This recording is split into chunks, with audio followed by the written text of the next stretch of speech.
What's up, everybody? It's everything PlayStation 890 here today. Sorry about that mess up. I wanted to make another video today because NBA 2K22 news just released today, this morning. I didn't really see it, I was busy. But I wanted to talk about the news now.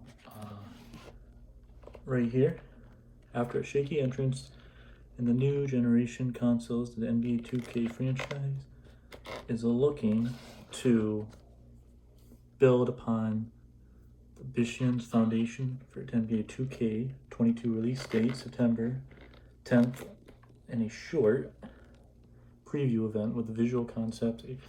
I came away happy to hear that many of my comments about NBA 2K21 were being addressed in NBA 2K22. For instance, the city, which previously felt empty, is being populated with NPCs and actable buildings. Still, the shadow of microtransactions and their impact on any new features looms large. It's hard to say if any changes have been made in that regard. And if history has taught us anything, it's probably best to assume the worst. Optimistically, however, the most exciting changes all involve the city and my career. In NBA 2K22, my career will be ditching the more cinematic experience that we have gotten so used to in favor of a more open world questing system within the city. I was skeptical at first, but this doesn't feel like a feature cut. Instead, the focus seems directed at making the city feel more alive and populous. One of my central complaints in NBA 2K21 is how empty the city will always felt. And the changes to NBA 2K22 promise to change that. Buildings will be more interactable and NPCs will be available to take on various quests.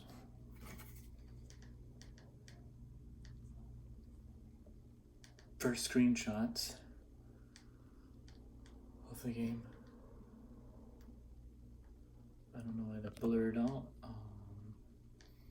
Similar to Far Greedy, Rockinsville has been cut from NBA 2K22. This is a significant change as it will allow for me to hop right into the best parts of my career in the city, playing with my friends, getting to explore the newly populated areas. There will also be the freedom to explore business outside of the NBA with new opportunities to develop clothing lines or even become a hip-hop star. Just how flashed out these quest lines will be remains to be seen, but it does seem like an interesting step towards a better role-playing experience.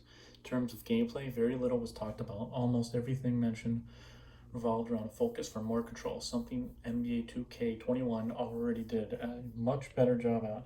There does seem to be an increased effort to make defense entertaining with revamped block and steal systems. Similarly, the focus on offense looks to reward high level of skill instead of the dice roll elements the franchise has become known for. Some of these seems promising, but without many details, it's hard to know what these concepts will look like in action. Here's a quick video.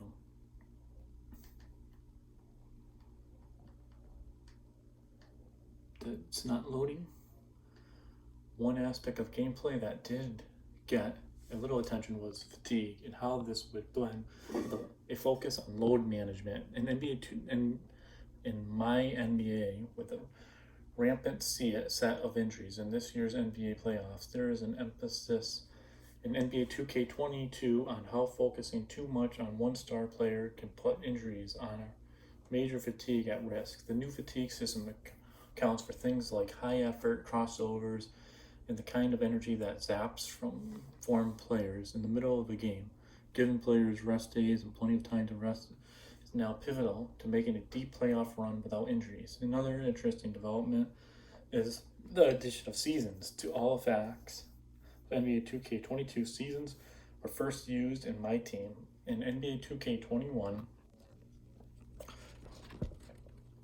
as a way to re-engage players every 6 weeks or so. Now, this concept will apply to the eternity of the game. Visual Concepts is promising significant updates on a similar 6-week time frame, including a holiday update.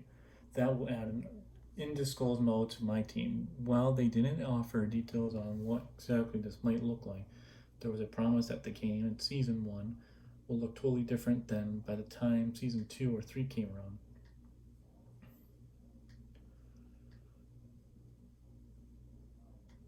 The last thing that popped out to me in the press event is Visual Concepts, dedication to both the previous and current generation of consoles. When talking about my career, they extensively talked about the difference between each. For instance, the neighborhood of previous generation exclusive involves playing aboard a cruise ship with excursions in place is like Egypt. Similarly, there seemed to be a real focus on gameplay parity between the two generations with a focus on not leaving the previous generation behind. While this is admirable in some respects, I came away feeling a little bit confused that the focus had shifted permanently toward what should be the best version of the game on PlayStation 5 and Xbox Series X and S. Similarly, it does seem as if there will still be a narrative experience available on the previous generation version of NBA 2K22, while 2K22's additions to the city seem more exciting to me. The door seems open for a new generation of NBA 2K22 to feel less feature complete. More details are being promised for August, so it may be safe to not make any assumptions until then.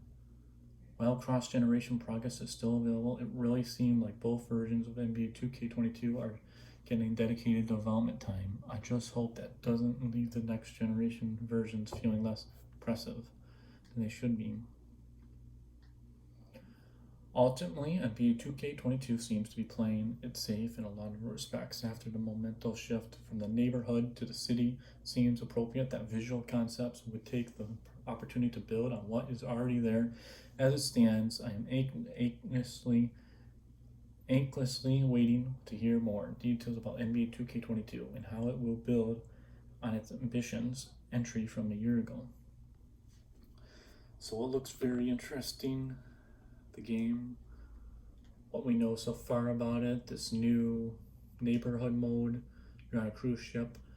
The gameplay looks a lot improved. Fatigue system definitely needed because people can't not get injured. It's part of basketball and other sports. You get injured if you're playing too rough and if you're playing too hard in the game, and if you get tired, you can't just keep going.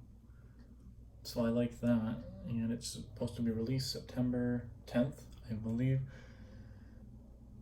So I just wanted to make a video on NBA 2K22 for you, and also that was pretty much all. Another video will probably be coming tomorrow or Thursday for sure. EA Play Live is going to be Thursday. I'll definitely do a video Thursday. But I hope you guys enjoyed this video. Don't forget to like, comment, subscribe if you want. Leave in the comments below what I can do better. And I will see you in my next video. Bye.